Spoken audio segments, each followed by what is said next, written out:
Monkey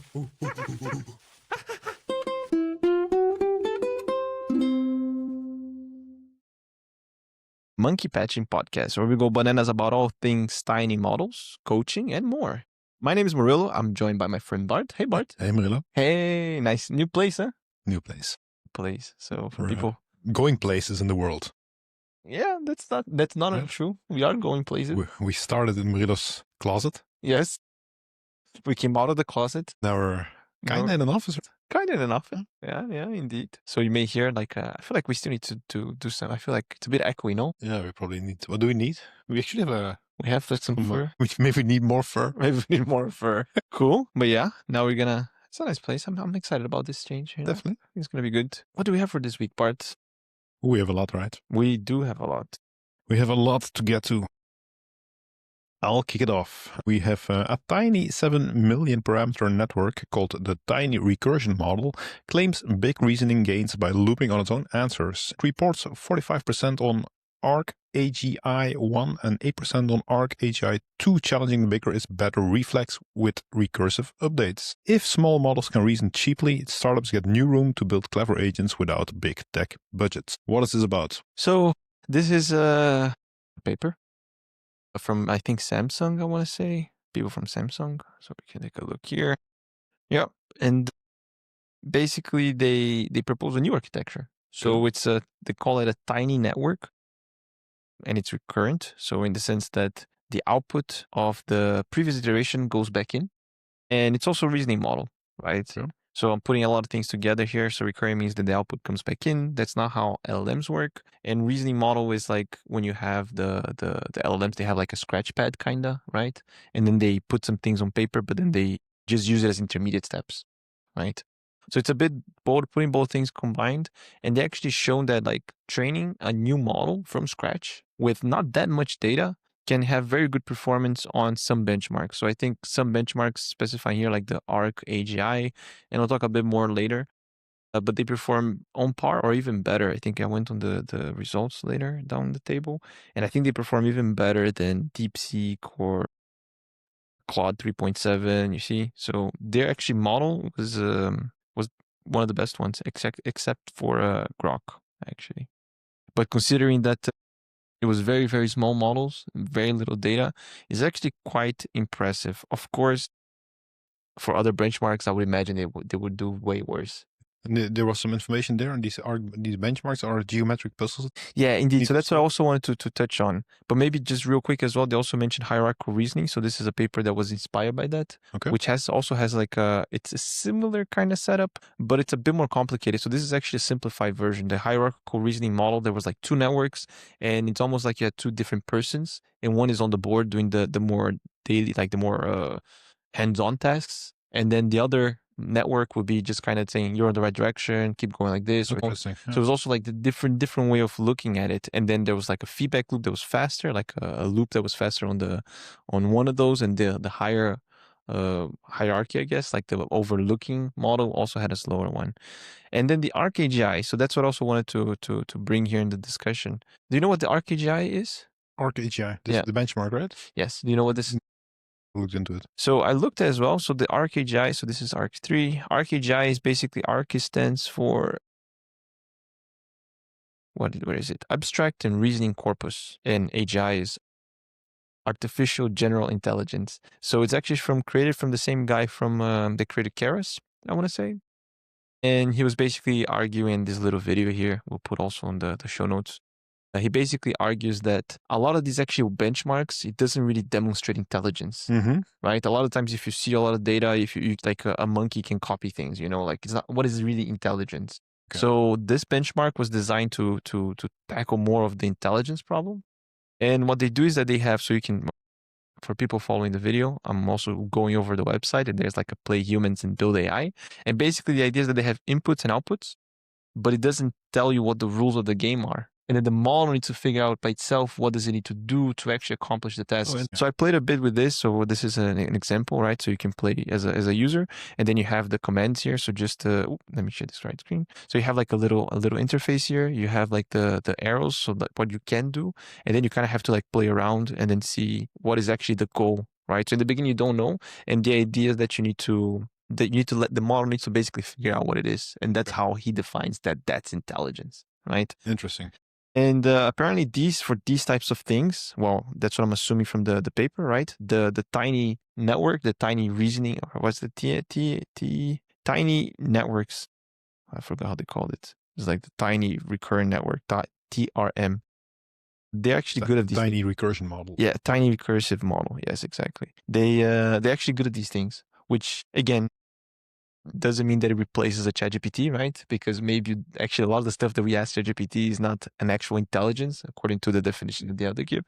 But it is a different approach, and I'm also wondering if this I saw on the paper somewhere that they said that it doesn't scale as much. So actually having something smaller would actually give you better performance. So I thought I also wanted to bring it here because I don't hear as much of the new architectures, the novel things.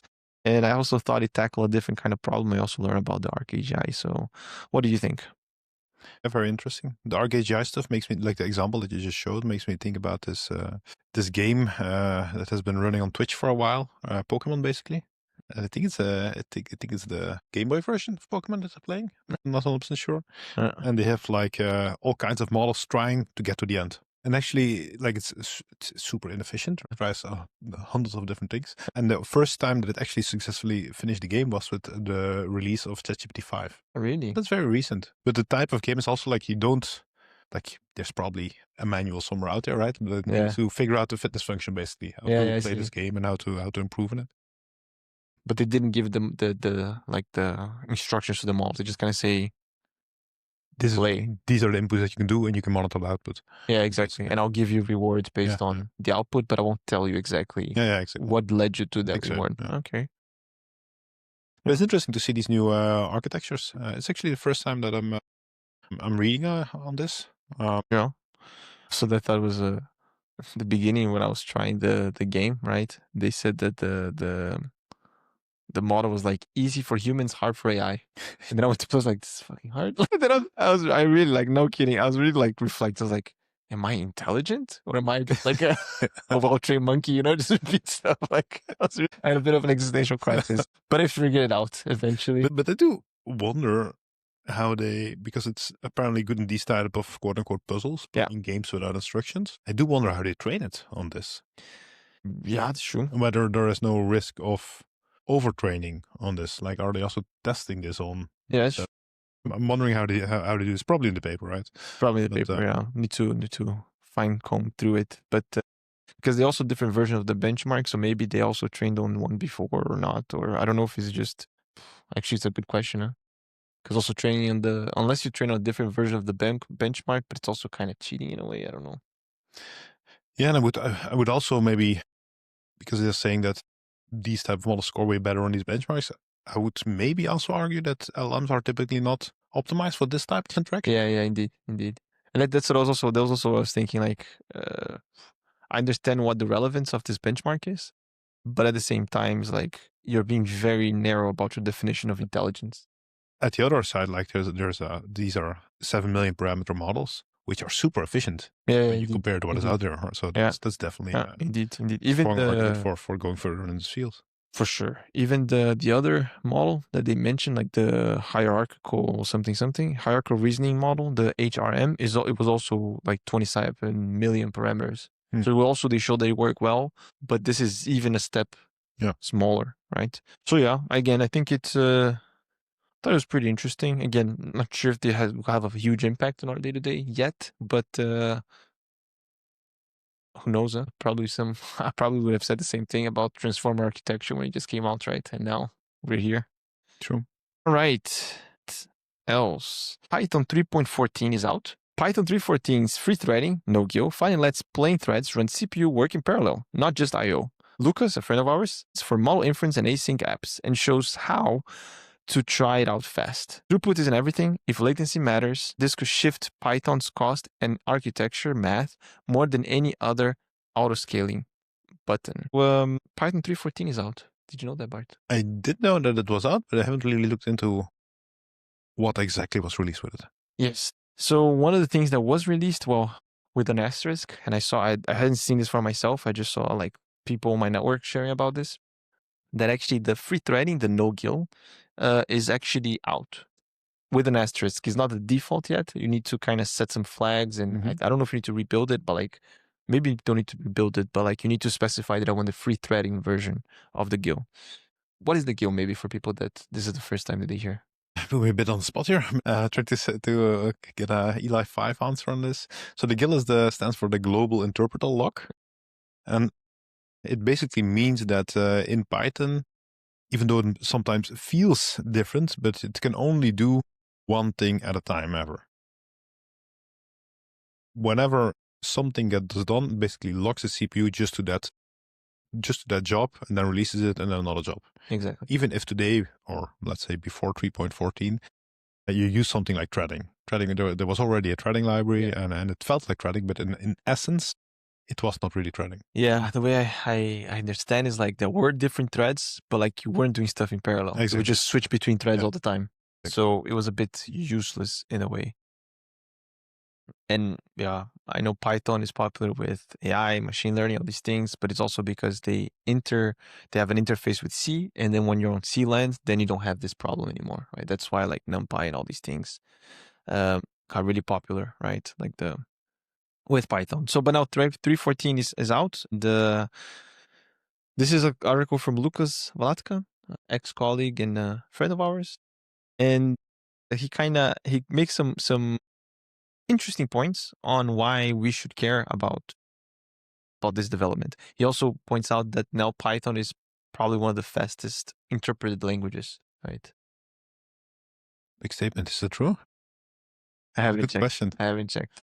But on his actual arguments, right? So, for example, he says maybe people are skeptical, right? So you can use I can use multiprocessing, which basically Python, because it couldn't run stuff in parallel, you could run different Python processes for each one of those. Right? That was a way to bypass the GIL, right? And then he kind of says yes, but there are of course like costs from this, right? Because you have different processes that are separate, you cannot have really good communication between them, right? He also says about the C and Rust extensions, but then again, you have to write C or Rust, right? Think IO. So even though if you have something that is IO bound, meaning that is like you have to read things in and write stuff out, then Python can be faster for these things because basically you can tell the single thread to do other things while it waits for a response. And then it just comes back and check, right? But a lot of the stuff is actually not IO bound, right? And then he goes on and on for like a lot of different articles on like, okay, you can scale horizontally, yes, but you're still very efficient on a single instance. And again, machine learning inference, I think a lot of this stuff also syncs to C and Rust extensions and existing IO apps. Maybe one thing I also wanted to add on this, Python, just because it does have the free threading, right? It doesn't really mean that the code that you have today would just run faster. No, true. So I do think there's a lot of code that would need to be reworked to be able to leverage these things. I'm also wondering how much people are gonna go for, like how much people are gonna really invest the time to work on the free threading for Python, because most of the stuff that there was a real need, people have found workarounds for this today, right? And also I feel like if you're going for speed, I'm not sure if Python would be the first choice either, right? I think it depends a bit on the use case you're building, of course. I think from when you're building from scratch in the future and threading adds value, be it efficiency, you will probably use this native approach, right? Yeah. Instead of going for multiprocessing. I'm still curious to see. I'll still be curious to see how much work is it to actually implement this, right? Because I feel like then you still need to manage different processes, and like it's not easy, right? It's not like you just turn a switch and it just works. No, you need to develop specifically for it, right? Yeah, but I feel like that also goes a bit against why Python is so popular. That's what I'm thinking, Python is really simple. You don't have to worry about much stuff. That's why a lot of people just do it. And if you do need to worry about all these things, then you have the C extensions, the Rust extensions, and all these things. Yeah, I think it really depends on the use case. I think back in the day, long time ago, threading was already very popular. Like even though it wasn't like actual threading, but like for when you were building let's say a desktop application, and you had to manage updates to the window panes and stuff like that. Like in the end, you're using threading there. It's been used since day one. I think what they're trying to do is simplification. I think simplification is always a good thing. Like you don't need to think about anymore that reason even is a GIL. Yeah. That there is a global interpreter lock, like threading is just actual threading. I think that is a good thing. But it goes a bit, I think why did it take so long is because probably for simplification reasons, at the very early days, there was a GIL. And that made it very hard and not very simple to move away because a lot of the things that were implemented, like assumed that there was a global interpreter lock. So it was not simple to move away, but in the end, we get to a simplification of understanding the API that you're interacting with as a developer. So I think that is a good thing. I think so too. But I also think that because, well, as I understand it, it's not like you need to learn, like it's not a different programming language, right? Like you're not losing a lot of the stuff. Everything you have today will still work. Oh, yeah. And now you have this. Yeah. So for sure, I'm all for it. But yeah, again, curious to see the first serious applications that will use this. See how the experience is. But yeah, let's see. And the other things also. So 3.14, I think that was the main thing, or the biggest change. But there are other things that were changed as well. Did you have a look at that? No, I didn't. So one of the things that it meant. So yeah, okay, I'll just very skim through the table of contents here on this other link. The Python REPL now is a bit better. So there's different colors and stuff. And also if you mistype a word and you try to run the program, the interpreter will say, did you mean this? Did you mean that? Yeah, okay. Right? So kind of like in Rust, they also had this. Now you have T-strings. Have you heard of T-strings? Template strings. Exactly. I've heard of them, I never used them. So now they're released. So now you can use it. But I think the idea here is because people use a lot of F strings, right? So F strings. Yeah. And now I think especially because a lot of LLMs, to be honest, right? I think a lot of you're prompting a lot of stuff for LLMs. So basically you have this different type of string here, which is a T string. And you can, like, it doesn't evaluate to a string directly. It evaluates to a template, right? And then the developer can actually choose what you want to do with this. What do you want to interpolate this? You can also do some checks, right? Like to make sure there's no injection of some sort, right? So now it's part also on the import lib, right? The standard library there. I think those are the things that really caught my attention, to be honest. I actually have heard as well that it's also the fastest Python again. That's good, huh? Even without the now it makes me actually wonder with Lucas's statement, like how fast other interpreted languages, like how would this compare to Julia, for example, or? That's true. I'm not sure, but yeah, with the to what's the name? A bit of the superset of Python. Mojo. Yeah, but Mojo is compiled, I think. Is Mojo compiled? I think so. Okay. My bad. I think so. Yeah, I think so. Mojo is compiled. Okay. Yeah. Understanding Mojo, a Python-like compiled language. But yeah, curious how all these things go. Indeed. What's next? A JavaScript dev made over $300,000 from Light Gallery by dual licensing a free GPL, AGPL for open use, paid commercial for closed projects. Because GPL compels anyone embedding his code to open source their whole site, most companies buy a license. That is the core of the business model. He pairs that with contributor agreements, a clean major version switch, and exclusive features to nudge upgrades. Smart sustainability or toll booth on open source? What do you think, Marilla? I don't know actually. So to make sure I understand correctly, he has 2 licenses. What he did, he makes claims that he made a lot of money, but I'll leave that in the middle. He has this JavaScript project called Light Gallery. It's, by the way, good advertisement for that. It's a bit of it's basically like an image and video lightbox gallery. Do you know? Like if you click an image on a website, then you get like a gallery of images, and then you can scroll through them. Yeah. That's Light Gallery. What he does, he has a very much an open source license, GPL or AGPL, and he also has a paid commercial license. I never really thought, and the paid commercial license is basically to make money off this, which makes sense for him, right? Like he's putting a lot of time and effort in this. We really have this sleek thing. He's trying to find a way, how can I build a business model around this? And then the GPL license is like, it's open source, but... So a lot of people default to the MIT license, right? Okay. The GPL or AGPL license, they are a bit more restrictive, right? They force you as a user of that to, if you make a certain change of a user, to be very transparent on what you use or what you do with it. So, and he says actually this difference between GPL v3 and AGPL v3.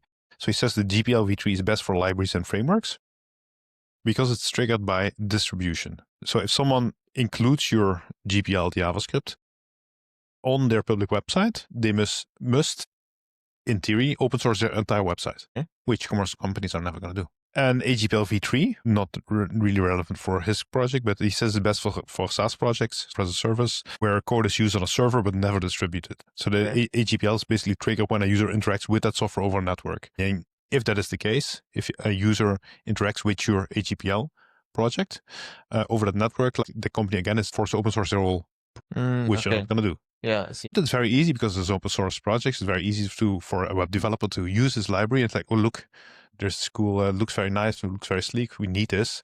We can't use it. But the license only costs like, I don't know, honestly don't know what this pricing is, but like maybe it's €5 a month or something, right? Like it's a no-brainer to use the commercial license. Yeah. So I thought it was interesting, an interesting point of view. So basically you have like both are more, you have a paid license, which whatever it is, and then you also have a very strict open source license. And then like, because the MIT is like, it's a bit like you can use, but you don't need to open source anything. Exactly. Right? So you need to acknowledge, I think. You just need to acknowledge. Yeah. So then you have like a very strict open source one and another good option. And you say, okay, let's just go for the small fee one because we want to respect the license because we have another alternative to the open source one, and we're not going to open source a whole website. That's a bit the idea. Okay. And he also mentions a little bit like how he handles contributions, where you basically have like, apparently there are GitHub bots to do this. So when you have users contributing to your project that has these type of licenses, where there's also a commercial part, you can do like, you can have like a contributor license agreements. So contributors basically let you use their code, but they still own it. Okay. I'm going to contribute to your project so you can use everything, but I still own it. And you also have a copyright assignment agreement. And that's basically one from the moment I commit, I sign it off to you. It's yours. Okay. As the repository owner. And apparently you have GitHub bots that take care of this for you.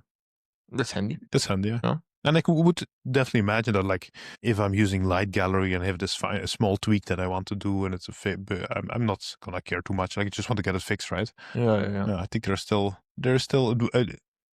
even though like this will probably scare off the true open source aficionados. Yeah. Like there will still people that are engaged enough. And I've actually had, but it's a little bit of I've had similar examples, but slightly executed differently. So I used a while ago, there is this library, I forgot the exact name, to basically template Word documents from JavaScript or TypeScript. Okay. And you can basically generate a Word document. But then it works, and it's the best function because you have a number of alternatives, but it's the best one. So you go for that one. And they say, okay, you can use that for free, but to also, let's say, I think, for example, inserting images in the Word document, you need a plugin. Then you have a commercial license. So I had this approach where it's very much open source, but for some parts you need to pay. But I hadn't really seen this explicitly. Like the same thing, but you have two different versions of the same thing. But it's just based on how to use it, whether or not you're under the commercial or the... Yeah. No, but I think because the plugins thing also feels a bit like the freemium model. Yeah, true. Right? Yeah, like it's better. It's a good comparison, I think. Yeah, but it's true. I've never seen anything like this. I think it's an interesting venue to explore as a library author that is very engaged and making sure that you have something, and it's a creative way to build a business model around it. Right? Exactly. And I think ways to support open source, I think it's always good, right? Like finding new ways that people can make a living out of these things, and still, like, as I think it's a difficult discussion because it's good for open source, but it's a bit of a slippery slope, right? Why? Like, this is still open source because it's under GPL or AGPL. Yeah, I see what you're saying. But it's very clearly just chosen for that, so that, like, as a company, you can't really use it unless you go for the commercial license. It's just to nudge people that, I know what you're saying. But the advantage, of course, like, it is still an actual open source license that you can use it under, even though it's a restrictive one. Yeah, restrictive unless you have an open source project as well, right? But I feel like it's really like it is a very, because well, if I understand what you're saying, like a lot of times the open source, it also, like open source still moves the world, and I feel like by having this very, it's almost like water and oil, right? Like these two, like the things that are open source, with they're gonna use this license and everything's gonna stay open source, and everything that's commercial, it won't feed back, right? Like it won't. You're just consuming it.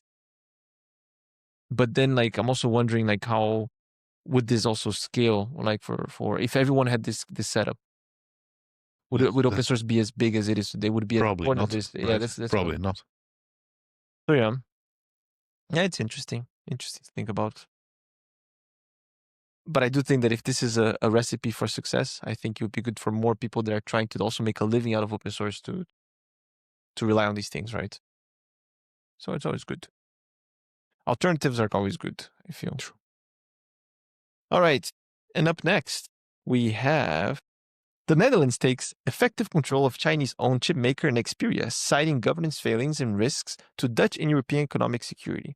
Using rarely invoked Goods Availability Act, ministers can reverse harmful decisions. WingTech's Shanghai-listed shares promptly fall 10%. It's a new line in Europe's tech sovereignty sand. Does data custody now extend to boardroom control? What do you think, Bart? I think it's an interesting news article that popped up, I want to say yesterday. Yes, October 13th. Yes. That's actually today. Popped up today. But this is a very aggressive move by the Dutch government. So a little bit of background here. What's the name? WingTech is the parent company, a Shanghai listed Chinese company.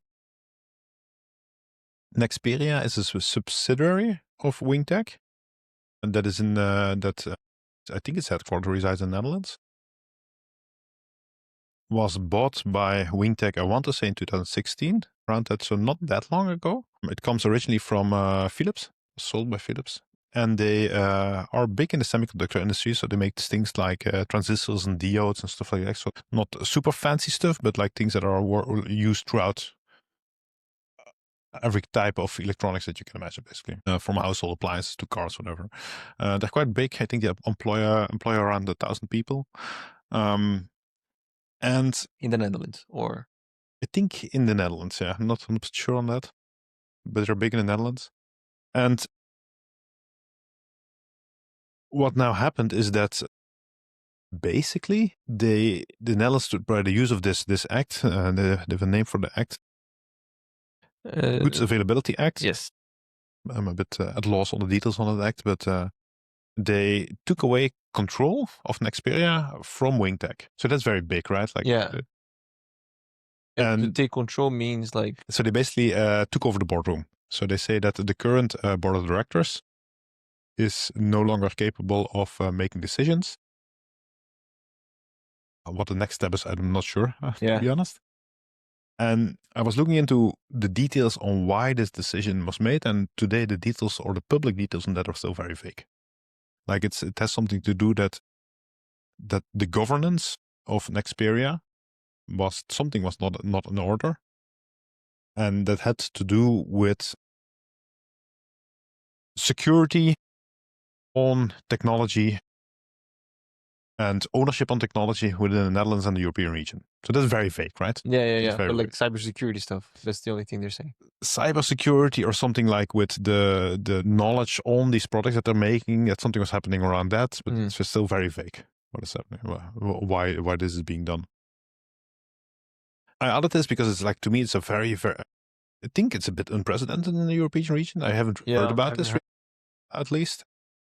It looks like a very big step up in tech. It looks to be linked at least to tech sovereignty. Yeah. Like, I'm afraid you're gonna take our tech away from us, even though it's clearly owned by a Chinese company. So it feels very weird. Like, yeah, it's a weird situation. Yeah, I feel like, I'm curious what's the next. What's gonna be uncovered, right? Because there's probably gonna be more. This is very. There should be more. There just should be more. I don't know if it's also my bias, right? But like Chinese government owned, and then there's always a bit like It's not government owned, no, sorry, Chinese, that's true. That's yeah. true. Not Chinese government owned, but like China owned. Maybe also the way that the title reads, right? Dutch government takes control of China owned chip maker. Yeah. It feels a bit like a, I don't know, espionage. But I do hope that we get more details, because this is, to me, this is not a good thing that is happening. Like, if you're conducting business in a company and you're trying to abide by everyone's laws, and you're doing so, and already since a long time, like I said, like they acquired in 2016, and then suddenly, for whatever reason that is today still very vague, they're saying like you're doing something wrong, and it's not clear which law you're actually breaching. Like, which is it compliance related? Like, you need to have some, as a, when you're running a company, you need to have some legal certainty, right? Like the legal system that we're in now and how we're applying it. Like, we need to be certain that we're in this for the long run. Things shouldn't change too much. But do you think that for they are not also aware either what why that? I hope they are. Right? I hope they are, but I hope that's what I'm saying. And I think it's big news, but it really requires the context to form an opinion on this. Yeah, no, that's true. That's true. But I do think, like, at the same time, if details do come out, and you see, like, what the fuck, like, what were they doing? Like, then it can be a good thing as well, right? That the government still has the not like the power kind of, but also like that they're not passive, right? That there is someone that is actually making sure that the true. So it really depends on what depends on what right? comes out. Right? Yeah, because that's what I'm like. Because you said it's not good, but at first I was like, well, but if because also this is the first time I think we hear this happening, so I would imagine there was something very serious, right? So in my head I was thinking like, oh, it's good that these things are being enforced, right? So I kind of true. The other way. Let's assume it has a good reason, right? Let's assume. Yeah, indeed. So we'll definitely follow up on this. What else we have? Simon Willison coaxes Claude's code interpreter into zipping its public folder, then open sources the prompts and scripts it finds. They include Word, PowerPoint, Excel, and PDF skills, plus a Python tool that autofills forms using PyPDF. Great for power users, awkward for OPSEC. How transparent should agent superpowers be to everyone poking around? This was also shared by a colleague, actually. So shout out to Lode, actually. So this is Simon Willison. Well, no, he does a lot of stuff on AI, Gen AI. He actually has a lot of articles. And Claude, not Claude Code, I think Claude AI, even like Claude Desktop, they actually shared. They had like what was the name? They gave a very bad name actually. But basically, Claude now can edit Word documents, PDFs, PowerPoints, and Excels, right? That's something I think ChatGPT could do before, but then basically they released this. And not too long ago also, huh? In the last weeks. Yeah, I think so. This article is from, what is this article from? 10th of October. So not that long ago as well. And the article said like last week. So they released it, and actually the reason why it was a bit unclear is because they mentioned like, I think, code interpreter or something. Code interpreter functionalities, but basically means that now Claude AI can read documents, they can edit documents, they can save documents, they can create PDFs and do all these things. So when they ask, someone actually had a chat with Claude, saying like, how does this work, right? And then it was very open. Like it just kind of said, okay, we have this directory here, we have different skills. These are the like directories inside this directory, so subdirectories, right? For docx, PDF, PPT, and Excel, and even the prompts like saying Claude thinks that you know how to manage Word documents, but it doesn't. So don't do that. Always use the tools that are listed on skills. So every skill, every subdirectory, there's a big skill.md file as well that they show like prompts and all the code. There's also Python code. What I thought it was interesting, well, first I think it's a nice feature to have. Now Claude can actually interact with these types of documents, but it also shows how you can interact with these types of documents. So actually he just asked Claude to say, hey, create a zip file of everything on this directory. And it actually was super happy to do it, and it just gave it to him. And then he actually put it on GitHub. So this is kind of what you have here. The README is just basically pointing to the blog, but then if you go around, you actually see the whole structure, right? And I thought, so we see this skill.md. And what I thought it was interesting is you kind of get a bit of a peek on the Anthropic's developer, right? So what kind of prompts they use, but also how they structure the tools, right? So you have scripts here, and you can see like the document and how they prompt the LLM to use these things. And even I was even thinking to myself, they probably use Claude Code, but they probably still also do a lot of coding themselves, right?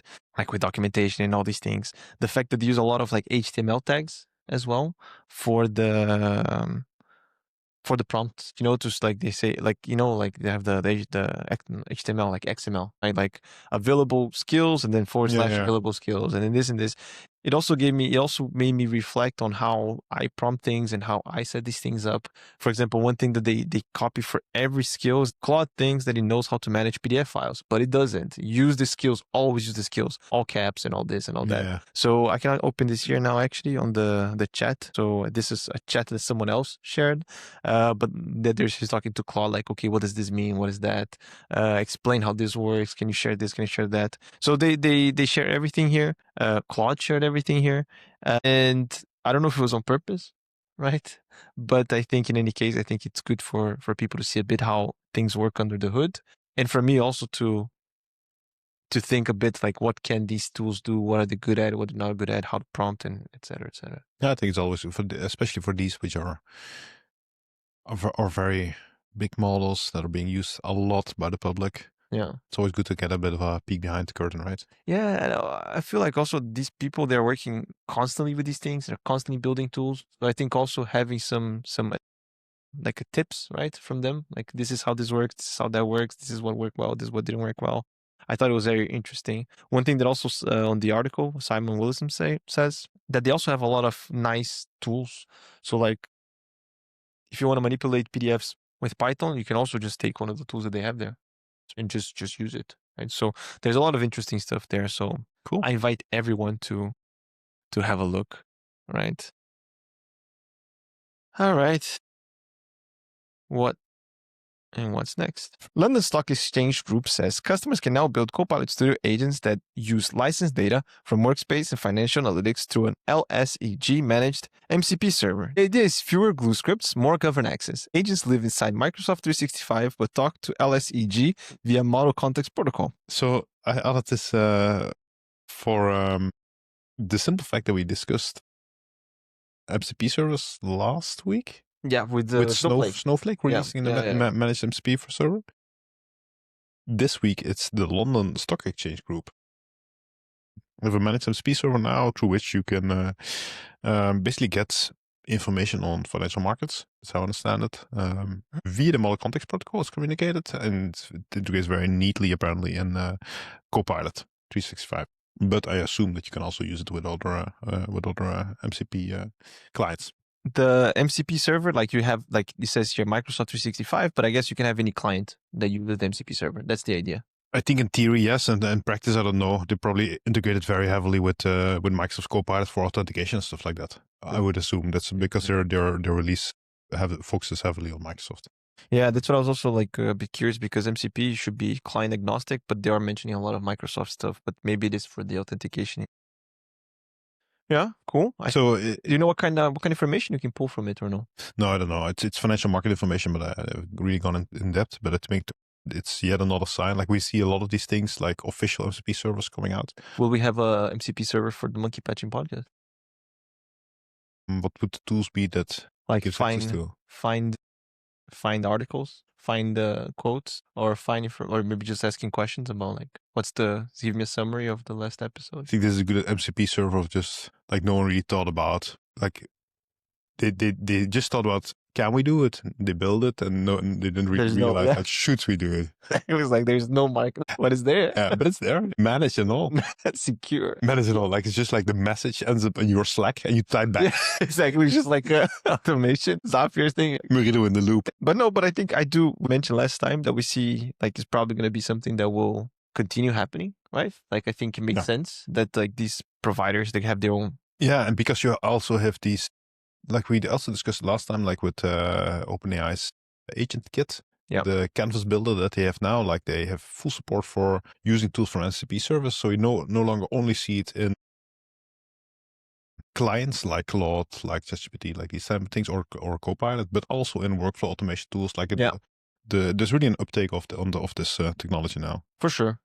And I think as soon as you have I think about that, like I said, Agent Kit, as soon as you have like these low code tools or no code tools, the market for the need for these MCP servers increases a lot. Yeah, definitely. Right.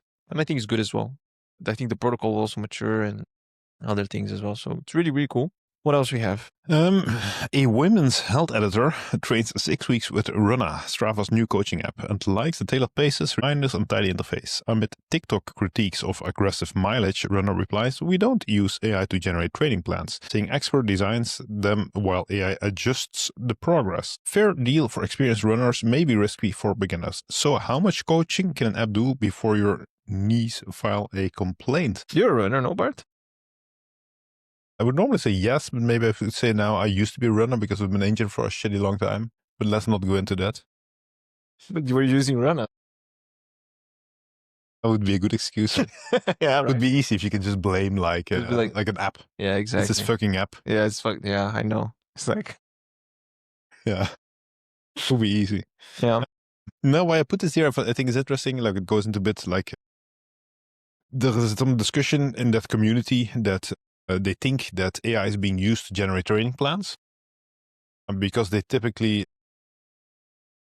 these training plans go a bit too high in typical training load, like a bit too intensive. And that's apparently also what you get when you use something like ChatGPT directly. So it's apparently very... But the issue is not that it's using AI, it's using AI without any layer on top of it. They're just using the plain AI. Because I guess you could also have... No, I think their issue is that they're using AI without enough actual knowledge on the training theory behind it. Yeah. Because that's also what I was fishing for. Because you could also use AI, but you can have like a curated sources that you should instruct the AI to always follow through. Yeah. But that's not what apparently they're using. Well, they're a bit vague on this. Yeah. I think that's a bit the feedback from the community is a bit that they're questioning that, like how much is actually a app. This is Runna, which was recently acquired by Strava not too long ago. I'd say 4-ish months ago. Something like that. So it was a startup or something, and then it was a startup. I think a UK startup, which grew very, very quickly. I also think they did a shit ton of marketing. You couldn't look at anything sports related without getting an ad. Oh, really? Yeah. Wow. I think they grew also a lot through that. But we see a lot of these apps coming up, right? Like we also have something in Belgium, which I would say is a competitor to Runna. It's called Runna. But you have a lot of these candidates, right? Yeah. Like every other training tool is now building an AI coach. Yeah, but I'm also wondering if it's because it's quote unquote it's easy. Because I feel like if Runna is really just using ChatGPT, then like you can have 100 of these competitors, right? Just marketing around and maybe the UI or something, right? That's true. So, yeah, maybe one thing before we continue. This is on the Women's Health mag. Is there anything woman related to this? Because I think it's just a woman that tried Runna. Okay. That's the only reason why it wasn't the Women's Health. Okay. What do you think of these coaching? I think it makes a lot of sense when you do it in a very curated manner. I think what is the challenge if I just ask ChatGPT, give me a training plan because in 3 weeks I need to do that and help me prepare for that in 3 weeks. Like it's not sure if that's the best support you can get. Then you could probably better go to what is 3 weeks or 3 months, doesn't really matter. But like without specific instructions, it's probably better to go to a coach to avoid through like a coach, you mean like a person? A person, a person with actual experience to avoid things like overtraining and injuries. But I think from the moment that you have this theoretical knowledge on training physiology and you make sure you have a very curated prompt or whatever solution to inject that, I think then it starts to become better. I think when it makes it even better is when you have objective feedback. From users or from users or from wearables from the user. Ah, yeah, I see what you're saying. Because you had a little toy project on this, no? Yeah, this was already a while ago. I used ChatGPT for to prepare for a race that I had in 2 months or something. Yeah. And I think if I remember correctly, correct me if I'm wrong. So you had the Aura Ring, which gives you like a sleep score and readiness score. Yeah.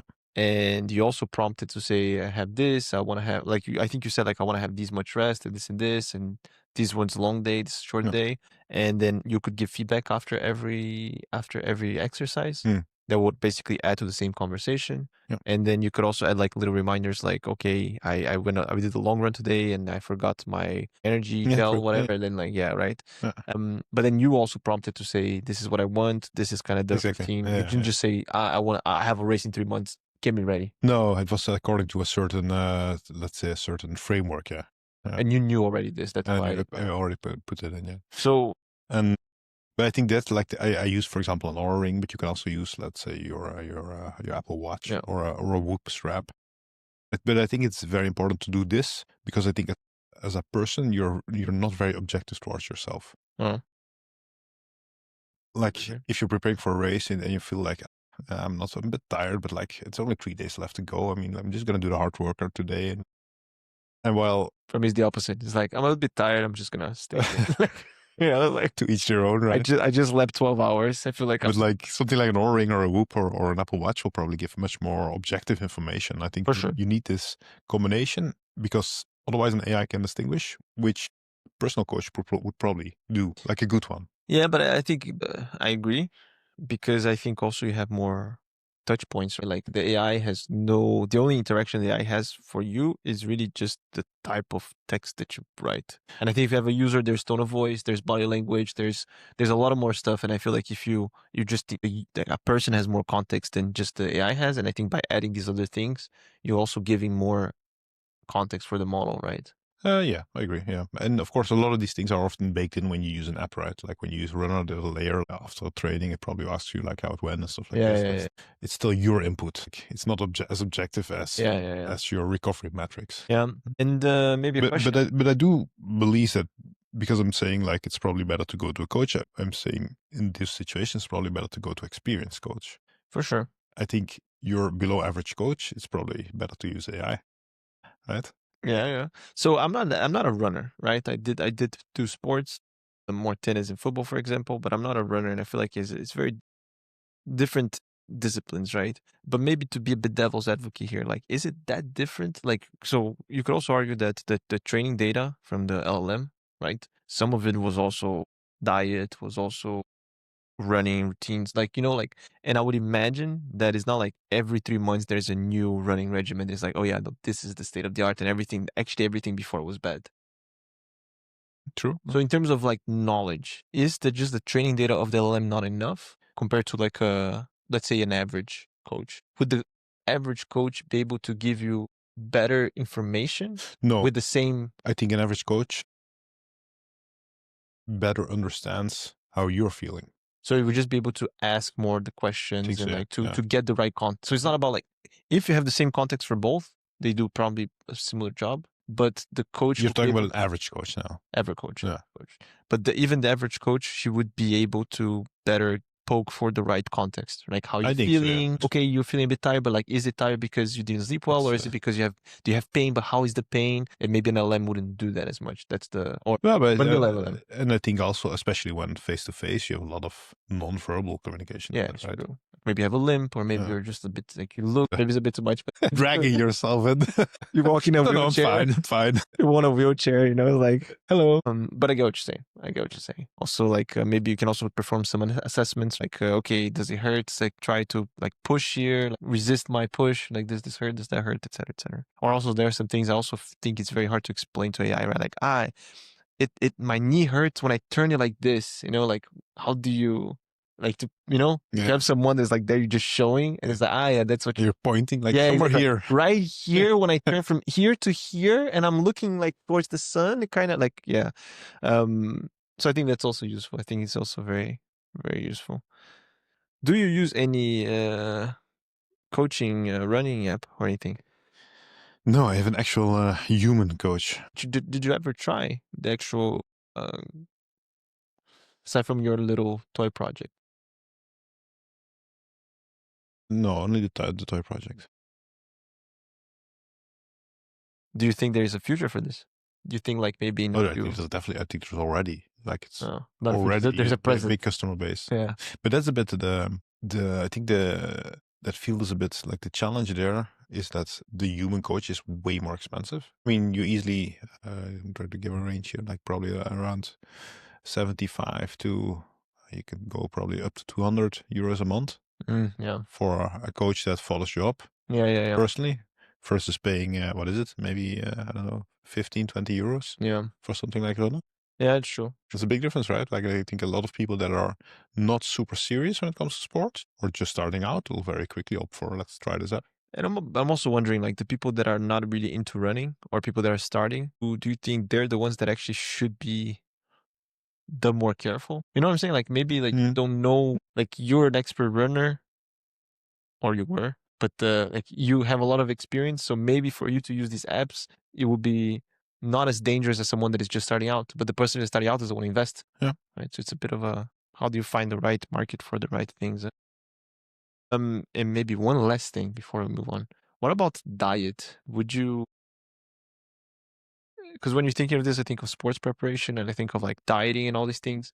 And to me, I feel like there's a lot of parallels, right? Like dieting as well. I don't think diet changes every month, but I also feel like there's a bit of nonverbal, also like trying these things and having someone talking to you and asking the right questions. Do you think they're different? Like if the question is LLMs or AI a good use for coaching running? We discussed, but like for diet or giving you advice for a dietitian, things about the same, but things different. I think the objective measurements are maybe a bit easier, like the result, like you have the weight. Yeah, but I feel like you can also lose weight unhealthily, right? Yeah, I agree. But like, I think that it's the same challenge because whether you're coaching the performance or you're coaching diet, you still need something that coaches you. And I think if we're actually talking about coaching, I believe that humans are still better at coaching than an AI today. Yeah. I think today for sure. And I think an AI can support, but then you need to like do part of that coaching on yourself, basically. Yeah. But I think we talked some weeks ago about the hallucination thing of OpenAI. I think the biggest, like easiest reason that I can give to anyone why a human will always be better, or not always, but our is better today, is that LLMs today don't ask as much follow-up questions. They don't know when to ask questions and when to ask. And I think for a human, they will have that more like, what do you mean by this? What do you mean by that? You're saying this, but maybe what you mean is that. Like, do you have pain or do you have soreness? Right? Like all these things. And I think LLMs will definitely fall short on these things. All right.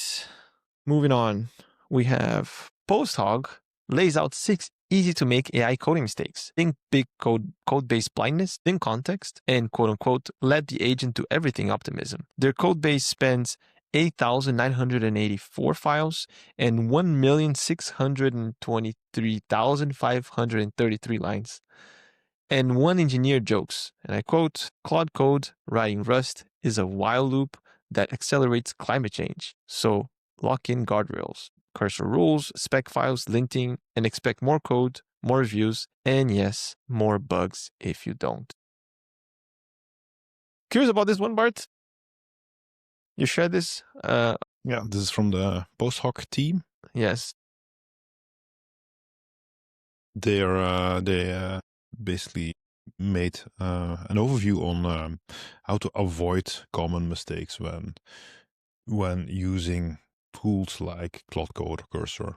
I'm a big fan of PostHog. I think it's cool, also cool that they're publishing stuff like this. So PostHog, for people that don't know it, is like this quote unquote a bit of an all-in platform if you're building a product or a web app, because you can get, if you use PostHog, it's very easy to plug in, and then you get a lot of analytics on how your product is being used, like how often is this button clicked, or the specific user segments that use specific functionality more often.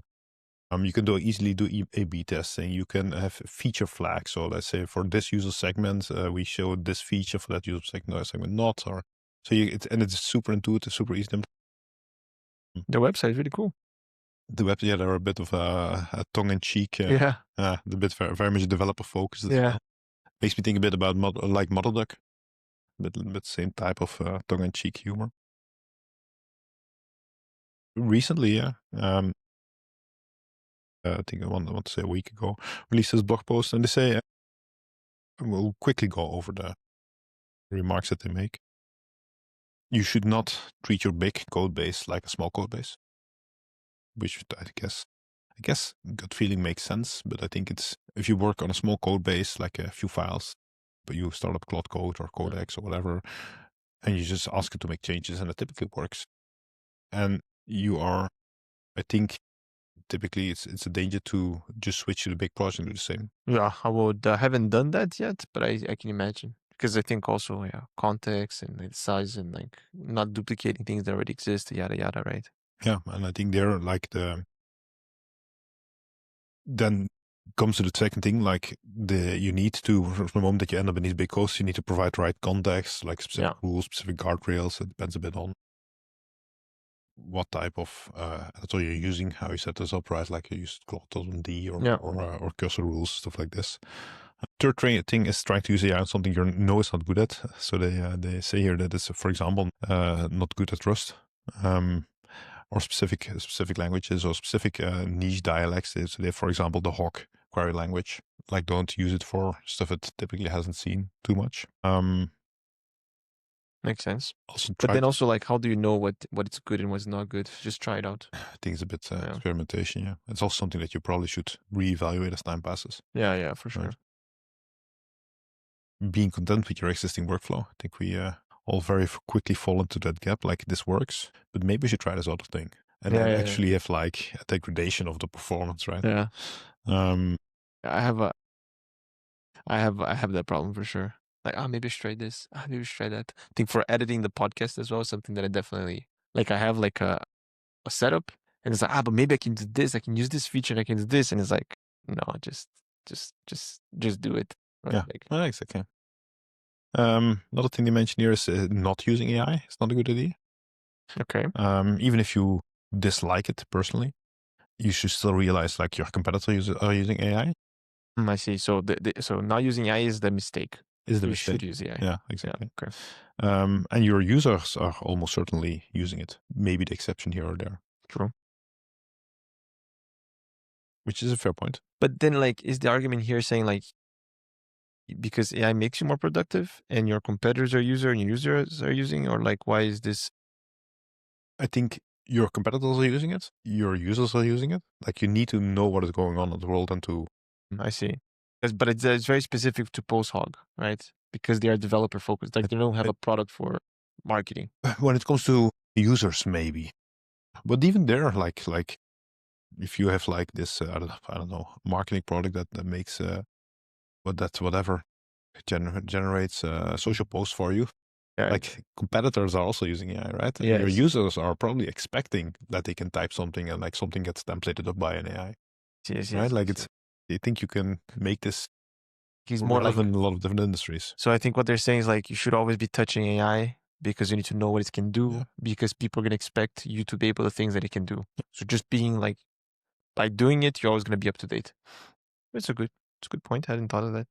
And another bad idea is letting AI do everything for you. It's the other opposite, right? The other extreme, yeah. Which I guess makes sense. I think that it's sometimes a bit the challenge that because you use it a lot, you also quickly try to use it in different situations, even though you know it's not always the best, right? But just to be aware of that. So I think it's an interesting one. We'll post the link of the article in the show notes. Anything that surprised you on these? Not necessarily. I think they're good feeling wise. I think the one about not using AI is not a good idea. I think that is becoming the reality. I think you still have people with a very strong opinion on not wanting anything to do with AI. That I have the feeling that it makes yourself irrelevant. But I think even like we had the whole MIT study that 95% of stuff fails.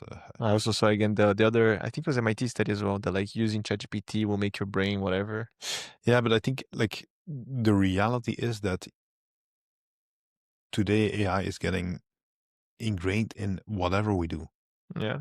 Whether for good or for bad, I don't know. Like you can argue about it. Look, we had the example of this running app, right? Yeah. Like it used to be just programmatic, like, and now every running app will probably have an option to have an AI generated plan.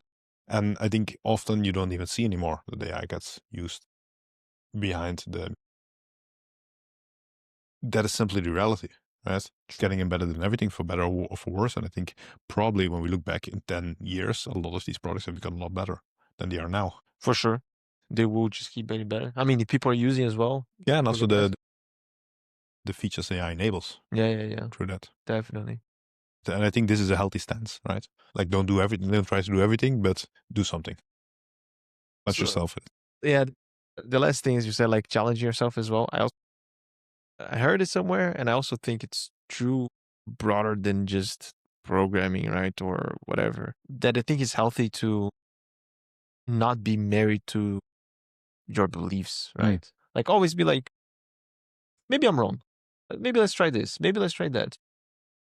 I think it's just healthy for you as a person, to have that attitude towards life, like. Yeah, I agree. Like, I think if you ever hear yourself saying, I don't agree and I don't care what you say, there's nothing you can say to convince me, that's not healthy, right? There should always be something that I can say to, Yeah, I fully agree, yeah.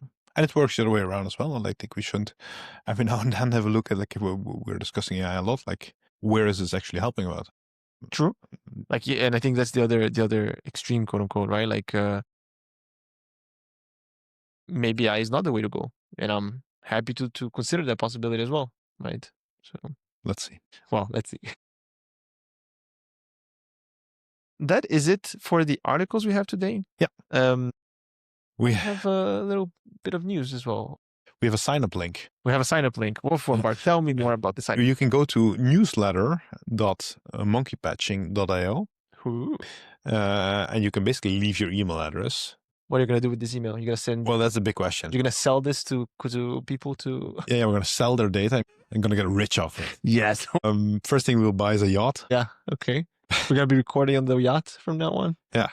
No, but in all seriousness, so we have you can sign up, newsletter.monkeypatching.io. There is no newsletter yet, but we're definitely playing with a bit with how can we make something that is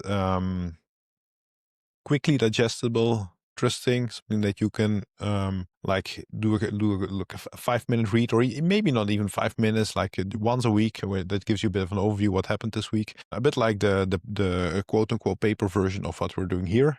I think that might be interesting for some people. Also use the channel to explain a little bit more on what we are gonna do with some ideas to repackage. We are playing with some ideas around events. We're also playing with some ideas to bring startups, young startups in contact with interested investors. Like there are a lot of ideas that we're working on, but that have not been fully made concrete. But if you want to stay up to date, do sign up on newsletter.monkeypatching.io. Also, we're going to have to think a bit like how to make this valuable, right? There's a lot of AI generated content, and I think we're both very much like, okay, if that's how it's going to be, then let's not do it. Right. But I also do think that having like a different format on this, even if it's the same content, sometimes like I hear something, but then I'm like, okay, I need to sit down and read this, because just hearing it, like it's hard. Like sometimes you also like to really dive deep, or to you need some visuals, you need this. So we'll definitely have a think. We don't know if it's going to be all the articles, or just going to be the highlights, or just going to be this, or just going to be that. But yeah, feel free to subscribe if you like to stay up to date. Definitely. If you also have any thoughts, suggestions as well, feel free to reach out. There are also contact details of our general one, mine and Marilo's, on monkeypatching.io. Exactly. So also even for the regular quote unquote podcast, right? Like if you have any article that you've seen throughout the week that you loved, that you hated, that you would like to hear us discussing about it, feel free to let us know, and we'll be super happy. Yep. We also did a short write-up today. I published it on my blog, barts.space. Also cross-posted on LinkedIn on a bit of, like we're 6 months in, a bit on the stats that we have so far, a bit on these plans that we have coming up. So if you're interested, check it out. Indeed. I think this is also a good, like we're saying this now, but I think it's another one of those good, like it's a digestive, like we sat down, you wrote it, like you sat down, you wrote about it. So if you want to read a bit more in detail and not just the high level discussion, I think it's also something interesting. Indeed. And again, if you have any thoughts, feedback, let us know. We'll be super happy to hear. And always very free to leave a 5-star review. Just 5, nothing below 5. unless your scale goes to 10, then no. But yeah, if you leave a review, star, we'll be super, super happy as well. Definitely. Thanks everybody for listening. Thanks everyone. We'll see you next week. Yes. Thank you, Bart. Maybe we'll have more decor maybe around. We can maybe buy from all the data that we sell, like a Van Gogh. Maybe issue, like maybe be a monkey, like Yeah. You know, we'll figure it out. Thanks, everyone. Ciao.